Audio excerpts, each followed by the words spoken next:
Breaking news. Charges were added to his current case on the 20th. Johnny Somali's legal troubles have intensified, as South Korean authorities recently added charges against him for violating the Minor Offenses Act. So, Violation of Minor Offenses Act. Let me look that one up. This charge likely stems from his disruptive public behavior and other minor infractions during his controversial live streaming activities. These additional charges are expected to compound his already complex legal situation, which includes serious accusations such as anti-terrorism law violations and assault. Here, Legal Mindset explained that what is Minor Offenses Act.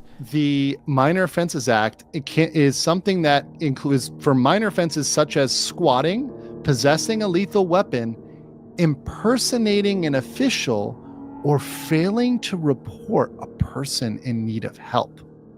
Let's see some charges. So you see here, we've got breaking into empty houses, carrying a concealed weapon, preparing for violence, false reporting, changing the scene of dead bodies. Woof, that's bad. Failing to report a person in need. And there are several charges on there around 41. However, in the coming days, people saw an even more pathetic side of Johnny, as the reality of what he had done fully dawned on him. Unfortunately, one of them can only take prank videos so far before they enter the realm of harassment, and Johnny had crossed that line many times. Even though he was able to get away with it for a while, Johnny eventually found himself in legal trouble. Right now, Johnny is at a crossroads in his career. Either he evolves as a creator by trying less inflammatory content, or he remains the same obnoxious kid despised by everyone on the internet. Sadly, when you look at his return to reckless behavior, it seems a lot less likely that Johnny Somali will ever change his way.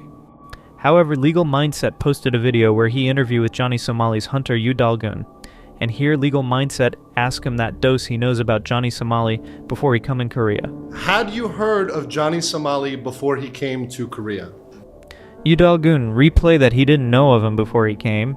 He found out about him after he came to Korea. I didn't know of him before he came. I found out about him after he came to Korea. Legal Mindset again asked him that when he knows about him that he also committed this kind of crime in other country. When did you learn that he did things in other countries, that he also committed crimes and committed offensive acts in other countries? He replayed that. When I did my first live stream, that's when I found out viewers were saying things like, he did this in Japan, or he did that in other countries. There were so many comments like that. After the live stream ended, I started digging deeper into it. The first video he saw of Johnny Somali is the statue video where he really doing bad thing with the statue. What was the first thing he saw, the first video or first thing he saw about Johnny Somali? The first video I saw was of him doing really bad things to the statue of girl. And when he saw the video, he feel like killed him, and he still wants to kill him. How did you feel when you saw that video? I really wanted to kill him. I still want to kill him. Legal Mindset asked him that what the statue means to you, and he replay that. When you, what does that mean to you? What did the statue mean to you? Like, what meaning does it have for you? All Korean probably feel the same way. It's because it touches on Korea's painful history and past. Everyone agrees that's something you shouldn't miss with, especially Koreans. So it's something that was offensive to you and offensive to many people, because the statue to you represented not just a single person, but the country itself. And after he saw the video, he started finding him. After you saw him in that video, what did you do next? I went to find Johnny Somali right away. He reportedly shared the method he used to locate Johnny Somali. So tell me, how did you track him? What methods were you using to track Johnny? Well, first of all, viewer reports were the most numerous and the most important. The process you find next is, most of the time, we had no choice but to rely on viewer reports. Then we will trace the path. There were so many crazy things that happened. I feel like I have so many stories to tell. Yeah, please share some of the fun stories, because obviously sometimes the information was incorrect, right? When I first started out, I relied a lot on Yongmin. I also relied a lot on the viewers. If you remember the first thing that happened, I wear my phone on my body like a body cam. I remember looking for him in Gaoshiwan, but he wasn't there.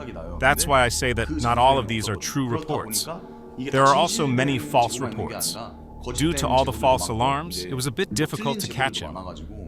That first day, I went around in circles a lot. And there's a new thing happened with this Korean YouTuber, and he's arrested for physically confronting Johnny Somali. A South Korean YouTuber with a Special Forces background is facing legal repercussions after physically confronting Johnny Somali.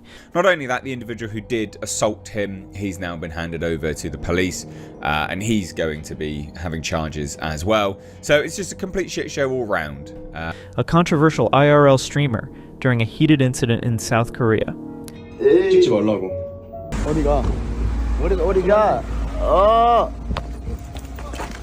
Yo, what is rude? 뭐 하는 거지?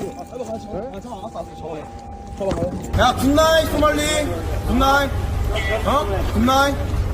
대한민국에서 앞으로 저렇게 소말리 같은 애들 진짜 처리. This confrontation followed widespread public outrage over Johnny Somali's livestream stunts, which included provocative and offensive behavior such as vandalism, harassment, and disrespecting sensitive historical landmarks like the Wadiyawi II Comfort Women Memorial. If we see their legal system, then we can notice that they are similar with their tourist and their citizen. The Korean legal system punished the man who is a South Korean YouTuber with a Special Forces background. Why? Just because their law, though you have a background of Special Forces, and you beat someone who is absolutely wrong, you have to face the legal repercussions because you don't have the right to take the law in your hand. I'm not insulting or disrespect this man. I'm just trying to understand to you how much strict and good system they have. Overall, South Korea's legal system is highly effective and widely respected, especially for maintaining social order and justice. However, some aspects, such as freedom of expression laws and accessibility for the economically disadvantaged, remain areas for potential reform. However, legal mindset asks him what he will do about Johnny Somali Case in the future. Honestly, I'm torn right now. Half of me just wants to go find him and beat him up. But the other half is like, honestly, with all the haters out there, it's like, no matter what I do, people are just doing to criticize me anyway. That's the other half of my thought. So feeling conflicted, I ended up talking a trip to Jeju Island recently to clear my head. And he also gives his opinion about the justice system. Do you think Johnny will face justice in the court system? This is really my personal opinion because I still want to believe justice will happen. Honestly, there is a high chance that it won't happen, but I want to believe it will. I want to have some faith in the judiciary of the Republic of Korea. I hope that some kind of law will be enacted and that the truth will be told.